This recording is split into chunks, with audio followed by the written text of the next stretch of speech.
Acquiring new skills used to be very complex, but it has been simplified by 4-level solutions through the Academy platform. Academy is a training tool that offers you the opportunity to take the next step towards your personal and professional goals. With Academy, you can turn any room in your house into a classroom.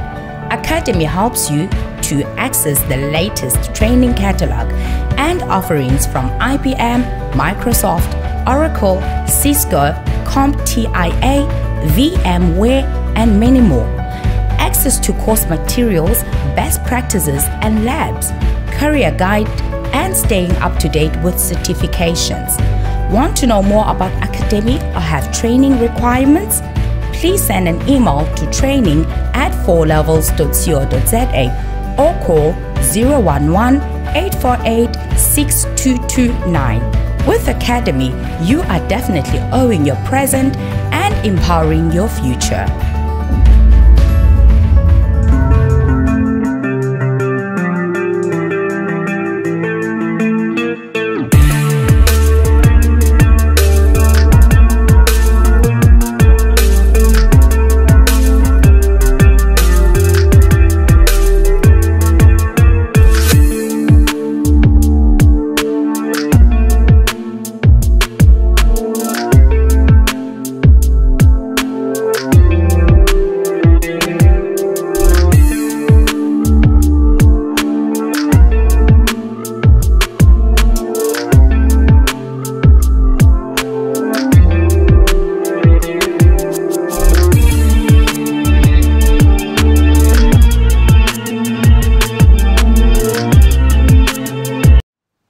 Mesdames, Mesdemoiselles et Messieurs, bonjour et merci de suivre Contact Pro Live.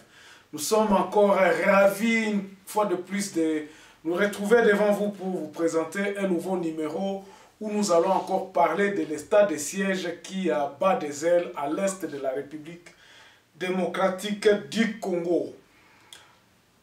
Vous n'êtes pas sans le savoir quand je vous disais que Likambo et Bandi Mabe Mokonzi azako yoke la base te. Base n'a été mais le peuple qui est en train d'être meurtri, batu oyo tozako kufa mikolo nyoso, Mokonzi alingi koyoka makambo wana te. Azana bakano na ye place oyo azwaka ba information, alingi koyoka oyo peuple azako suggérer te comme information et puis comme solution. Bandeko, nous nous acheminons vers le deuxième mois. Il y a état de siège oyo. Mais quels sont les résultats? Toza komo nakaka elo komoko ezate. Gouverneur oya militaire à Goma et yanani à Nord Kivu, olia kende place ba massacre zali ya zo kotika laka na Goma. Président ye wana alongwe na Goma akoma kisa kinaiso Mozambique. Donc, Kolongwana à Mozambique, je crois qu'il va rentrer à Kinshasa. Et puis l'histoire de l'Est va rester encore enveilleuse Kakanengwana. Assis à lobby, Yemoko ke mafia et Zana Kati armée. Ça, ce n'est pas une nouveauté pour nous. Et ça, nouveauté pour nous. Alors, aujourd'hui, nous allons essayer un peu de parler. Quelles sont les solutions? Nous allons encore rappeler, Bande Konabisoke, solution ezanini na makambo ya Est. Nous allons en développer aujourd'hui encore dans cette émission parce que likambo tokotika yango te soki tolobeli yango te Kinshasa bako leka na bango na ba discussion na bango ba mituka ya bambongo et puis heureusement que aujourd'hui ce que nous parlons commence un peu à arriver aux oreilles des gens qui commencent à nous dire que non bolobaka likambo oyo. Avant d'aller un peu plus loin, nous allons prendre le grand titre à la une des journaux qui paraît ce matin sur Internet et puis nous revenons tout de suite après. Voici le grand titre à la une des journaux qui paraît ce matin sur Internet. Nous commençons par élection.net. État de siège, un grand réseau de bandits à main armée démantelé à Beni. Ituri, découverte macabre d'une vingtaine de corps sans vie à Boga. Actualité.cd, RDC à son tour, le Sénat adopte le projet de loi autorisant la prorogation de l'état de siège dans les provinces de l'Ituri et du Nord Kivu. La cohésion nationale est mise à mal, particulièrement dans la justice et exploitée pour écarter les concurrents politiques. Ça, c'est Senko qui conclut. Nous allons sur Congo profond. RDC, la Senko demande à Tshisekedi de poursuivre véritablement la lutte contre la corruption et l'impunité. Et puis Santos Mutubi, les fausses rumeurs sur le décès de l'ancien capitaine de Léopard. Tshisekedi s'est installé au Nord Kivu pendant un moment. Tina Salama, porte-parole. 7 sur 7. Ituri, les ADF relâchent les otages à Boga après une offensive de FARDC. Et puis Kinshasa, Godin Poi traduit le député provincial Magloire Kabemba en justice. On termine avec Radio Okapi. Le député Moudekereza propose de réhabiliter et construire les aéroports, ports et chemins de fer. Et puis Nord Kivu toujours, la société civile craint pour la vie de certains civils pris en otage par les ADF. Merci, on se revoit demain dans un nouveau numéro. Au revoir. Voilà. Totangana nous moi batitre oyo pour tout introduire l'émission na biso Awalobi Ituri quelques officiers supérieurs soupçonnés de pratiques mafieuses. Tokena Nord Kivu, une position FARDC attaquée par des miliciens FDLR à Rutshuru. Ituri, 3 officiers arrêtés pour avoir baigné dans des magouilles. Bandeko. Ça c'est l'armée, c'est notre armée. Armée oyo biso nyonso tolati ba tricot, tolati ba polo, tolobi toza ko support armée na biso. Bango moko bakomi kokangama. Mais ça, ce n'est pas ça qui va terminer la guerre là-bas. Ce n'est pas ça qui va terminer la tuerie. Là, on ne se focalise que sur les conséquences. Mais les causes de cette histoire-là ne sont pas attaquées. Ba cause na biso, je crois que l'état de siège oyo nous avions dit que les tireurs de ficelles, il y a état de siège Bazalaka na bango na Kinshasa. Et lorsque nous crions ça, personne ne nous écoutait. Petit à petit, on a commencé à attaquer même les députés. Députés, ce qui manque d'arguments, hier j'étais vraiment très froissé par un cadre de l'IDPS. Non, et ça jalousie, que la mokonzi, batuana ba politicien balongwa na ba groupes armés. Et ça ba politicien mtubaza ko lokosala ba groupes armés, c'est un cadre de l'IDPS. Je ne sais pas si maintenant les lots tozana nous na stade yako se defa ou bien yako ça la politique ya balabala. Lorsque nous commençons à réfléchir, lorsque nous nous mettons à réfléchir en nous disant que réfléchissons pour que biloko OEC là, bokomi kolobano, bilo bozwa kambongo, biloko wana, bosala kanini, ba konta bozala na mbongo ebele. En même temps, c'est le même député qui est en train de dire que non, ezana bato bazo uta na Ituri kuna, baza ba député awa na Kinshasa batambola kana ba moto. Non, vous savez, vous allez voir que dans Kinshasa, même dans notre parti, où ils ont le pouvoir, ils ont mawa. Et c'est là où ils ont étalé l'insuffisance na bango, où ils ont quitté la solution à problème à Congo. Alors, qu'est-ce qui se passe? Tout aux alentours des gens qui veulent acquérir le pouvoir, vous allez vous défendre. Non, ce n'est pas le président de la République. Oh, Gero Ebandakala. Oh, Gero Tshisekedi Akutaka Yango. Est-ce que Tango Tshisekedi Azoya na pouvoir, n'est-ce pas qu'il est en train de répéter qu'il mourira pour Akokufa pour na pesa na Est? N'est-ce pas qu'il est en train de dire que Mandana e oyo ko échoué ce qui pèse na STT?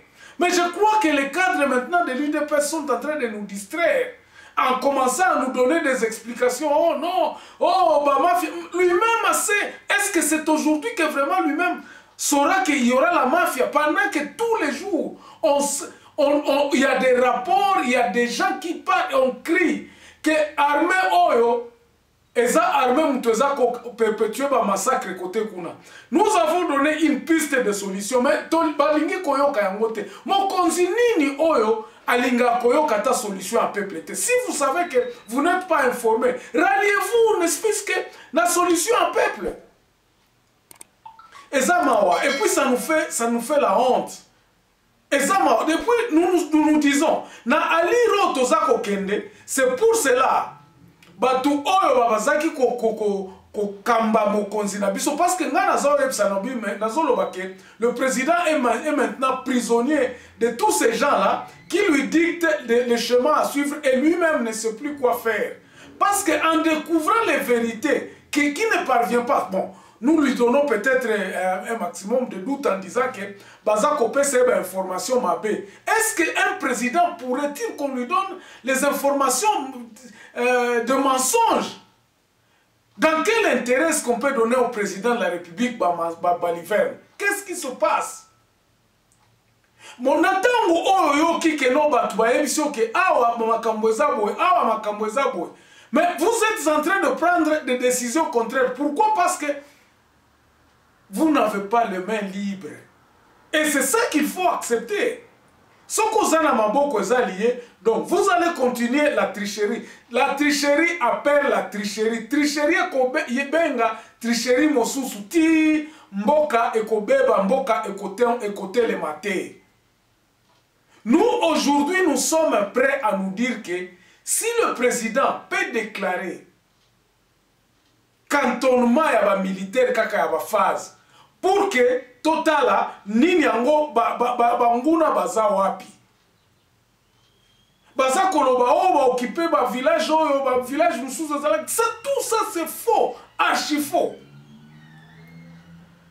Ba militaire baza combien kuna? Il paraît qu'il n'y a que 7500 militaires na Nord Kivu Mobimba sur le 21 000 militaires au baloba batinda kuna. Voilà les choses que vous-même vous commencez à dire. Pendant que nous le disions il y a longtemps. Je vous avais dit, nos sources à Goma, nos sources à Butembo, nos sources à Beni, n'ont jamais vu un cargo ou bien ba mituka o etondi na ba militaire baza ko kende ko déployer kuna bazalate. Cet état de siège, c'est vraiment quelque chose qui était encore une source na ba officier oyo ba rançonner l'État. Parce que l'État ne peut pas le contrôler. L'État koki koyebisa bango ate eloko moko te. Donc, ezalaki source moko pona bango ba s'enrichir.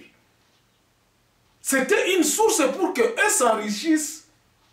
Et c'est vrai, et tozo constaté, ba preuve ezali que non officier nyonso tango banomaka balobi akena est et sili abiki vie n'a changé.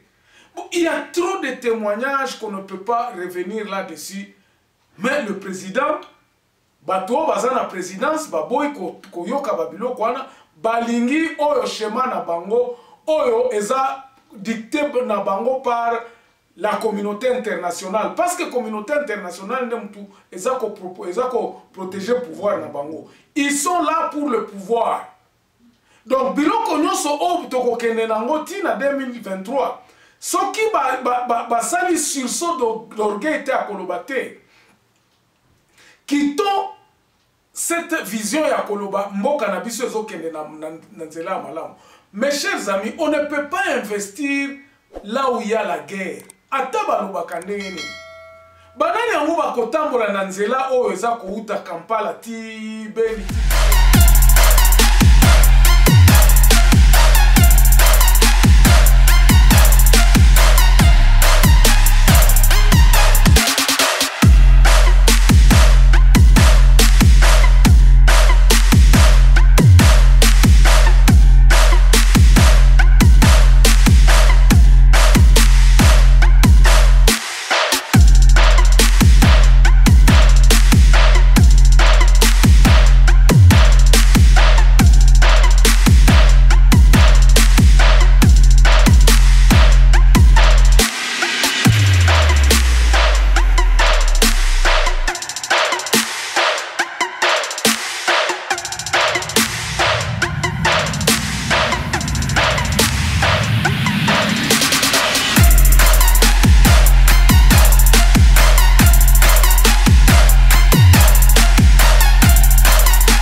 nzela wana mobimba bato bazalaka na bilanga lisusu te. Ça va profiter à qui au Congolais? Et ko profiter kaka ba Congolais bakendaka kosomba biloko na Uganda baye koteka na biso parce que na bazamba na biso tolonaka lisusu eloko moko te.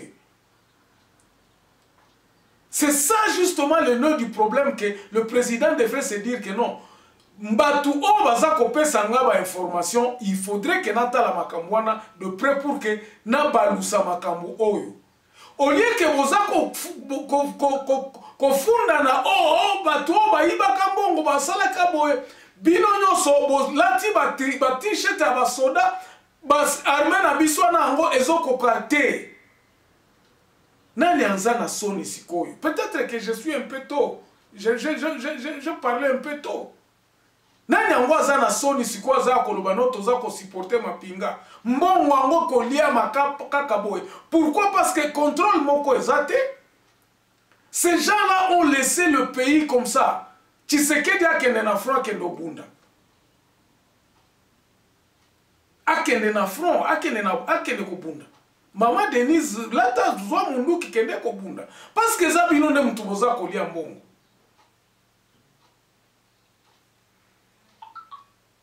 Eza mawa bandi konangai. Eza mawa. Alors, qu'est-ce que nous avons dit comme solution? Solution eza nini? Tolobaka liboso boye. Tolobi eza, ça ne sert à rien d'aller dans un état d'urgence avec les mêmes militaires qui sont là.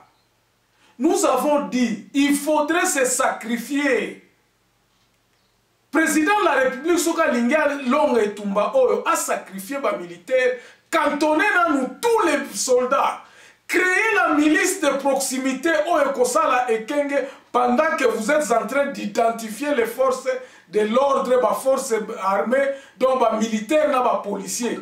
Vous les identifiez, vous les armez, vous payez morale pour 3 jours. Vous les affectez normalement auprès des administrateurs de territoire. Ba commandement na bango ubanda ko uta na kati ya ba territoire. Et uta ka Kinshasa lisusu te. Mais aujourd'hui, ce n'est que ça semblant au batwaza kosala. Que non commandement eza nanani eza awa baza eza délocalisé eza na Kinshasa lisusu. Ça c'est faux.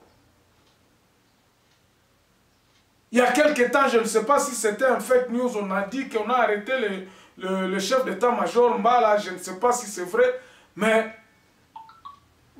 officiers militaires Oyo Bazouaka Mbongo, est-ce qu'on les a déjà contrôlés? Donc, la solution, c'est ça le premier point. Cantonner tous les militaires na ba soldats na biso, ba koboma biso te monguna zamde kona biso. Kodeko aboma ananite, aboma civil te, aboma akaba militaire, bango na bango. Mais ceux qui bolongoli ba militaire wana na terrain, onyo soto ezaka stratégie militaire bandeko. Mais ba stratégie militaire oyo koki ko salema na batu oyo moko baza le sapeur pompier, donc eza bango mutu baza ko tia ba tuerie, bango moko ba ko appliquer stratégie militaire ezate. C'est pour cela que nous nous sommes dit, peut-être défense moko extérieure spécifiée comme Artemis o ezalaka na Bunia, et ya ba cantonné ba soda nyonso tu ba congolais nyonso tu ba cantonné bango. Batie ba force ya ba mindelo peut-être ba arabe.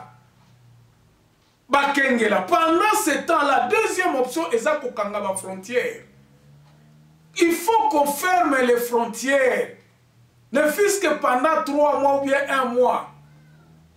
De 1 à 3 mois. Pendant ce temps-là, on est en train de faire le clean-up ya ba minduki o ebomba mina kati ya bandako ya batu. Que ces mesures-là soient accompagnées par une identification de la population. C'est-à-dire que, à ce moment-là, batu frontière et kangami, batu sikoyo, bakena, administration et territoire, bakomi ko s'identifier, bapesa bango, carte d'identité, pour que, soldat tango bakoya, baye bako distinguer monguna za nani, nani angwa za nani.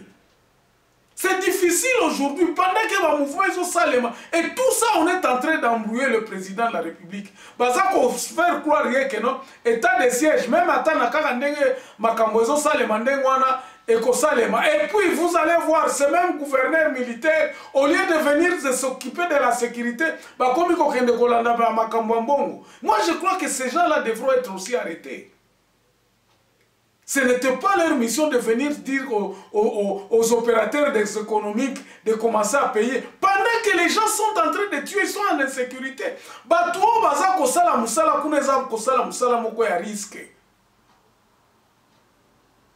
Ils sont en train de risquer leur vie. C'est pour cela.